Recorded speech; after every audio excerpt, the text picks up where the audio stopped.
Very good. Let's get transitioned over here. Let me, if I can do this. Let's see here. Uh,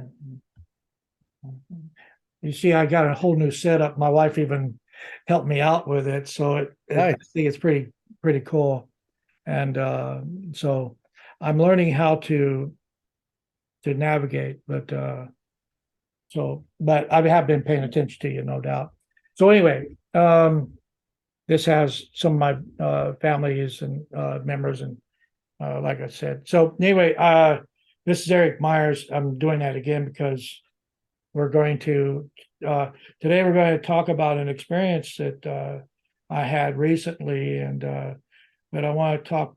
I had to have somebody in front of me so I can talk at them because I can't. I have I need somebody to interact with and see what he thinks about uh, my experiences and how that uh, it, can he validate some of those things or in a way that would be more clear and than I can bring because one of the things that interests me is and I'm going to say this again. I told Eric before is it's interesting that that the that it was Aaron, the brother of Moses, who lineage is carried out in the Bible. It's not Moses' lineage. It's like we don't know where he went at all. I don't know. Now Eric's is like, did he say that to me at all? But it's there. But it is there, and it is. And you look at the prophet Joseph Smith. It wasn't his family. It wasn't his children that carried on in the Church of Jesus Christ of Latter-day Saints. It was his brothers, Hiram Smith's children, Joseph F. Smith, and then so on and so forth, grandchildren who ran the church eventually. So there's a parallel there, kind of, So it's always it seems like it's the witness that carries the weight of validating. It's the 12 apostles who validate the fact that Jesus is the Christ, the Son of God. It's not Jesus himself. He didn't write one word in the Bible. It was all his people that he chose to write those names or write those things that he had done. So again, the witnesses carry a lot more weight than what the actual prophet or the actual prophet or even the Savior himself. Again, the Savior himself barely had a very small community that wanted to have anything to do with him, especially when he says, "Eat my flesh and drink my blood, and you'll have salvation." Kind of like everybody took off. But again, he what I'm looking for, I'm just going to describe these events that took place last week and or last few weeks, and then another one before. And Eric uh, said he would listen to me for a minute. Yep. And so again, I was last year. I dream prophetically, and I know when I dream prophetically, it's one of the things that tragedy is going to strike when the event takes place that I dreamed about. And so last year, from a dream that I had, I woke up that morning. It was on a Sunday morning, and I told my wife. Now I told my wife. Okay, it's one thing to have a dream that takes place, but when you know that you're dreaming prophetically, and it's given to you in your heart and your mind, and like I said, I told my wife. I told her. I said, whenever the event takes place, then tragedy will strike our family. And there's and so uh, 3 days later, that was on a Sunday, on a Wednesday. 3 days later, the event that was in my dream takes place, and a friend of mine dies at night. Another friend of mine dies a couple of days later. Another friend of mine dies within the week. My mom breaks her hip. My cousin dies within the week. And then there's a bunch of others that die. And I already told that story here on the YouTube channel, but that's the truth. it happened just that way. Even though, and here's the funny thing, because this is how I appreciate Joseph Smith's prophetic calling and what he had to go through to bring us the words that were given to him from Jesus Christ and our Father in heaven. Is think about this dream. The dream goes that I was having problems with my floor in my house, and I had to go to court. And I thought the court was in Northern California. And so I'm driving up there, and I find out that I'm supposed to be in Madeira for court, not in San Mateo. All right. And so then I start driving back, and I come to this place where it's like black water, and there's a pier, and there's houses on this dock. And I go to this, and I stop, and I go to this house, and and I knock on the door, and this black lady and her son answer the door, and I was like, we had this communication back and forth, and then the boy starts to dive into the water, and the mom says, "No, stop," but he dives into the water, and I said, "Oh, he's going to be fine." And so he swims around, and then he starts coming back towards the dock, and then he gets lost in the water. And so I reach my hand down, and I pull him out of the water. And so that was in the dream. And then and I said, like I said, I didn't know the people that I was dreaming about. They were random people that I'd never seen, And like I said, that morning I told my wife, this is prophetic dream, and I explained that part. So 3 days later, uh, I was I was at work, and I was working on scales. And then for product that we produce and we put it in jugs, you got to have scales, and it weighs it out. And also, I was working on some pumps that do our wastewater, and the wastewater is black. It's completely black, just like the waters in my experience in the dream. And then, sure enough, that night, I talked to my boss, and I said, "Do we have any new employees coming in tonight?" He says, "Yeah, there's going to be a person that's coming in."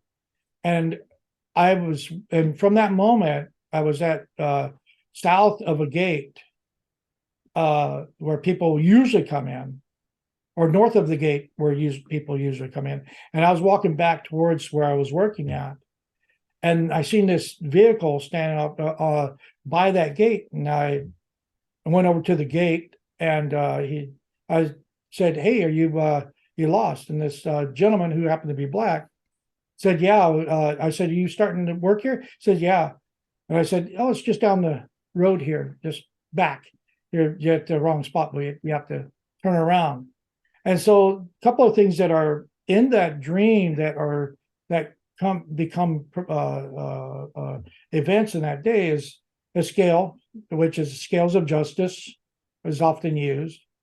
A gentleman who's lost, and I'm working, and he's coming to a place where we have black water, and so you can say, you can kind of tie those things together. It's not one for one, like it's not a pier, and it's not San Mateo or anything like that, and it's not a real courthouse. But there's some things that you can tie together. It's like the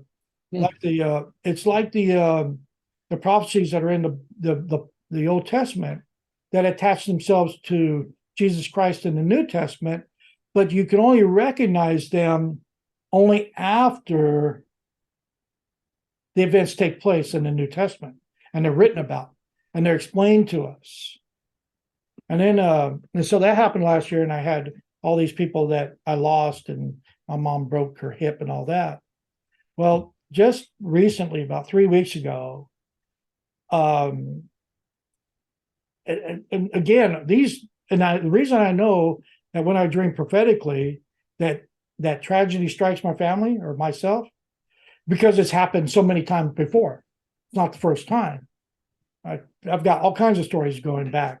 I'll share a story about my great grandmother who had the same gift. She was like she was laying in a bed in a one room house where you have a bedroom with a curtain on it, but the curtain's open, and then you have uh, uh, the dining room and the kitchen all linked together. And so she's laying on her bed, and this back in 32, and she calls out to her son named Marion. She says, Marion, I see you in your casket. And of course, the family was like, oh, Ma, you're crazy, you know. But a week later, he was shot and killed by a Dalton, actually, a young Dalton back in 32, who is related to the Dalton gang, who was thugs back in the 1800s, late 1800s. So, so anyway, what I'm saying is it wasn't one for one what was happening, except for the fact that he had died, within a week. So again, 3 weeks ago, I was going to have a debate with a gentleman that night on a Sunday, and I was preparing for it by sleeping. I needed to take a nap, and my wife put on general conference, and while I was doing the general conference, or I wasn't even listening to it. In my sleep, of course, the things that were around me were affecting my mind while I was sleeping. But in this dream that I was having, I was at work, and a kid that just got hired on there stood up and started to speak the words in my dream that the gentleman was speaking on the screen in front of me. They were tied together, and they were very bold statements about the church and its truthfulness and all that. And this guy in my dream, this kid in my dream, is testifying to multiple people within the break room, and I'm sheepishly sitting over to the side saying, "Ow, this one, you need to calm down just a little bit." But I noticed a friend of mine that I had never spoken to about the gospel so much.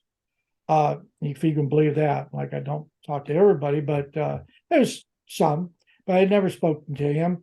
In my dream, he brings down this beanie cap that he has over his eyes because you can see that the tears are starting to scream, and he's very moved by this experience that he's happening. And then there's others in the room, and they're all moved by this same experience. So this is my dream. And so I've had dreams like that, often, where I'm, part of this teaching in the gospel at work or wherever that be, people that are familiar with me.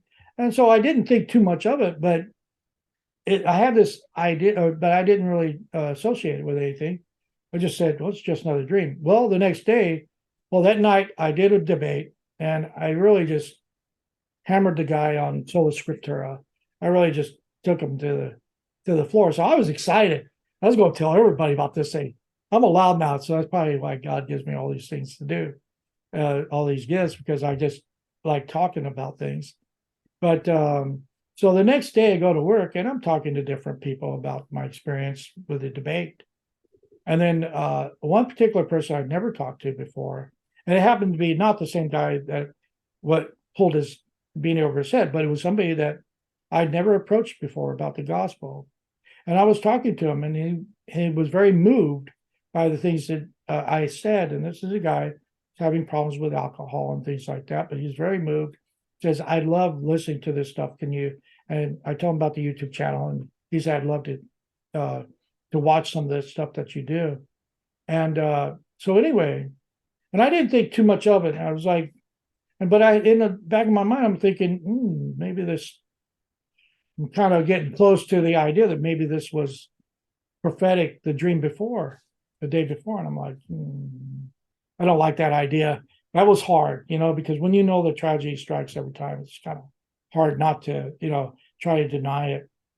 So anyway, the next morning, I was dreaming again, and this one was about 9:30 or whatever in the morning, when I was dreaming, because I woke up about 10:30 when it ended. And I don't know how long dreams last, but just kind of give you a kind of timeline. I was dreaming about watching a movie where a girl and a guy were in love, and they were in high school. The girl happened to be blonde, and she had uh, he had turned 16 and was asking intimate favor from her for his birthday. Mm. And she just like, no, I don't want nothing to do with that, and dropped him like a hot biscuit, And so there was another guy in the dream that was on drugs and things like that. And he'd straightened his life out, and she fell in love with him. And he was poor and she was rich, and they were driving along in a car, and they're driving down the street, and he asked her the question, why did you choose to fall in love with me? I look at my past. This other your former boyfriend was doing just great. He just had a moment. She said, well, he was going the wrong way. At least that's the way I remember it. Mm. And she happened to be blonde, and he's going the wrong way, is what she says. And then they get to an intersection. She doesn't seem to be paying attention, but she gets to an intersection, and the dream just stops right there. And about 4 or 5 hours later, and I can't remember exactly what time it was, um, I got a call from my cousin down in Bakersfield that my cousin, who happened to be blonde, had died in a car wreck. And what had happened was there was two boys in the car that were messing around all day long on the street, on that particular street, just running up and down, not paying attention. And sure enough, at the end there, the guy that was driving, the guy that's sitting in the passenger seat is taking a video of everything because they're having fun. The other guy that's driving takes a Yui, and right at an intersection, front end collision, and my cousin's dead. And the two boys basically walk away from it, except one goes to jail for reckless driving and maybe homicide or whatever that be, reckless homicide.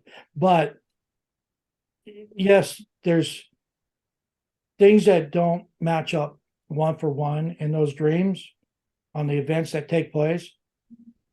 But again, it's the same pattern that it goes along with how God communicates with our prophets and apostles, that he gives them what doesn't affect the future, but enough to recognize that you were given something that warns you about the future. So that's my story. And I was just going to finish with, when I went down to Bakersfield the next day to be with my family. There was a couple of kids, teenagers, and a man sitting there, and I told that, and after the tragedy, I'm sorry, I'll go back. After the tragedy, I talked to my friends about my life, and everybody was moved by the experience that I had. So again, that kind of follows that pattern of here I am, talking, or this guy's talking in my dream about the gospel. And now I end up talking to pretty much everybody that night about the connection between the event that took that place that day, and then how things were given to me to know. But sure enough, the next day I was talking to some people I didn't know, and they weren't my cousins. And I was telling them about all the great things. I think we've talked for about an hour and a half. That's easy for me, and I know it's easy for Eric to go on too, but it's easy for me too. But the one kid that, when the father left, and because he was trying to take care of some other people that were in need there, when the father left, the older kid that's a senior in high school said, "Are you a prophet?" I was like, "No." I have a gift, but I'm not a prophet. I don't carry that mantle. But so anyway, so I think that's that. So the whole, it happened just like that. I'm not mixing any words, and And I think, and I'm glad for, those miracles that happened to me. And I hate the word miracle, but I use it once in a while. But I really am, because it just allows me to know that if how I can relate to others that have those same experiences, especially our prophets and apostles. So anyway, all right, Eric. Yep. Can I ask you a follow-up question to that? Absolutely. So you mentioned that God has given you this gift. Why do you think he gave you this forewarning of your cousin's passing? He Because he knew I'd testify. Hmm. He knew I'd want to tell the world of how much he loves me and how much we should appreciate those and the position of the prophets and and how hard it is for them to communicate his words to an audience that doesn't even understand, you know, what it means to receive revelation. So I think because there's a lot of different reasons. He does those things just to give me comfort, you know, that okay, it's going to happen. Hmm. I had a prophetic dream before I got my divorce, and sure enough, the event took place the week that I finally left her. Stuff like that. Hmm. Believe me, Eric's never went through a divorce. He's went through some depression, Yeah. and I'll tell you what, if it's anything like that, you can the thoughts that run through your head are not the best thoughts, and it's kind of it's hard. And so it's a very hard situation. So, like I said, I've had these experiences on and on and on. So, like I said, it's because it helps. It helps a lot. It helps. Not only does it help me, but it helps others say that, how they can be comforted by the fact that there is a way of knowing if we can connect to the universe, which connects to God. So I think that's the long answer for a short question. No, it's good. I mean, I think what I hear you saying in summary is these little glimpses from God let you and then others who hear your testimony know that there's still a plan, that it isn't just random, right? Right. Yeah. And I was watching for a while when I was down for about almost a week, sick, not COVID, but just the stomach flu. I was bad off. But I was watching the another YouTube channel where they were talking about near death experiences, and some of the near death experiences that were in there was uh, how when they talked to God about their experiences here on this earth and why things were happening, it says because you contracted with me when you were here, and what you would allow yourself to be put through in order to return to me. Mm, beautiful, And man. this is from uh, Christian theological YouTube channel, not a Latter Day Saint, but there were several that had those same. So I think if we understood that God has a plan for us, and things are going to happen that measure our own faith, not the faith of the one that has passed away, but those who survive, then we can understand that we're always being proven and proven ourselves where we stand in our relationship with God, and once we understand that, we can either want to have more of that relationship or remove ourselves from that relationship for whatever reason. Maybe it's temporary, maybe it's eternal separation. It's up to the individuals on how they do that. So anyway, Thanks, AJ. Thank you for sharing. it's crazy stuff. Yeah. it freaked people out at work. And I'm sure it sounds, does it sound pretty creepy? I Yeah, mean, even from a person from of faith, does yeah. it sound pretty creepy to have somebody that you know who is like has this ongoing like, you know, it, I have a question. I really do. Because I know that um even Jesus Christ had a hard time getting people to understand the magnitude of what he could do.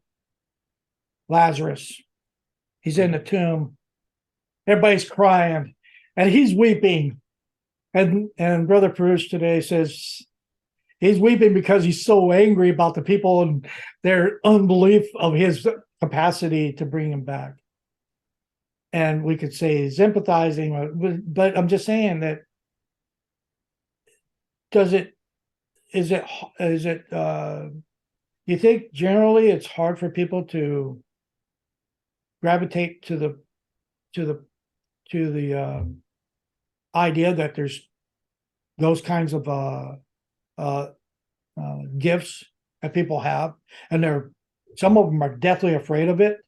Some of them are like in denial because it just creeps them out, or what do you think there? Um, That could be a variety of things. It's not one could be a general. variety of things. I suppose.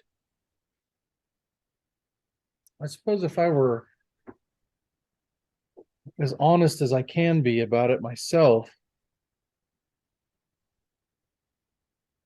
I hope it's. I've always hoped it were true, but since I don't seem to have a lot of those flashier spiritual gifts, um, maybe that's not the right word, more profound like that. Yeah, Um, I think you have to, well, for me, it was two things. One, the world says that's nonsense, right? right, And then two, the, um, so if you want to be in with the cool kids of the world, right? You're definitely denying what isn't scientifically provable.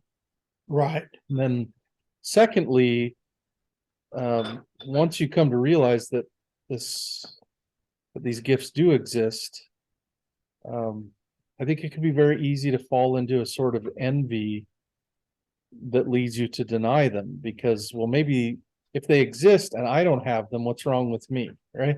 right, right. And I think so that's a form of envy or pride, right? Yeah, And so I think you have to work through both poles. If someone has a gift that maybe you wish you had, you have to kind of be willing to let that go. That's not a simple thing. And sometimes it's easier to just say, well, they're deluded. They don't really have that gift, right? right. Or they're trying to put themselves in an elevated place where and they're trying to self-grandize themselves to a point where they want people to follow their every word. And I think that goes back to the idea when this kid asked me the question, "Are you a prophet?" And I definitely played it down, said, "No, not me, not a prophet. I just have a gift." And I think you have to stay humble in this world of these of these experiences, because if you're not humble, you can really, because how easy would it be for a man like me who's decent at vocalizing different things, got some pretty weird ideas sometimes. How easy and all these special gifts that I have, how easy would it be for me to go and start my own religious organization and Yeah. have a good following? It would be very easy for me to have that. But because of the foundation that I absolutely cannot deny, I can't do that because I know there's only one truth, one faith, one baptism, and one Lord. and that the Church of Jesus Christ of Latter-day Saints, that's it. There's no other. And I can't go out and start another religious sect knowing what I know about the church. Hmm. So, because again, it's a very because a lot of people have these empowered experiences outside of our church, and they use those to create their own religious sect based on that. Margaret Barker, I think, is not Margaret Barker, excuse me.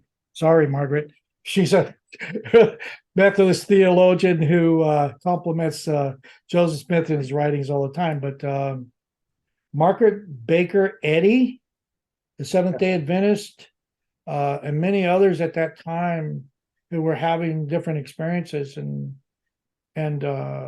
they created new religious sects based on what they felt were calls to the altar kind of thing, and they were eventually take that mantle of a minister or bishop over their congregation. I think again, you have to be humble when you have this, when you have these abilities, and there's a lot more things that I haven't said here. I'll do it this way, and then you can kind of pin them on me, and we're going to end this here in a few minutes. My great grandmother, he had voodoo in her. He was a member of the church back in 74 when she joined. Even after that, she was practicing some things, and she had dolls of my mom and dad, and she stuck one of them in a pin in my dad's toe and my mom in the stomach, and both of them. My dad stubbed his toe real bad and couldn't hardly walk, and my mom, she had pains in the stomach. She couldn't get off the bed for a while. So, and Wow.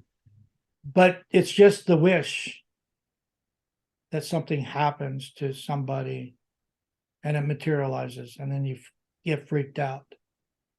And that's the kind of things that have happened to me. And so when I have a thought to wish, I like stop right there. And it's spooky, scary, some of the experiences. I don't know why God give me these things, except I'm a loudmouth. I'll talk about them. I'm not afraid of them. But I respect the Yeah. authority of the church first and know where my covenants lie, and it's in that. So anyway, last word there, Eric. I'll give it to you if you have any more questions. You got a couple of minutes. Nah, thank you. I actually Thank you very need much. to wrap up. Thanks.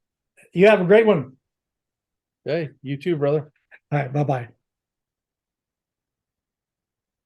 Stop recording.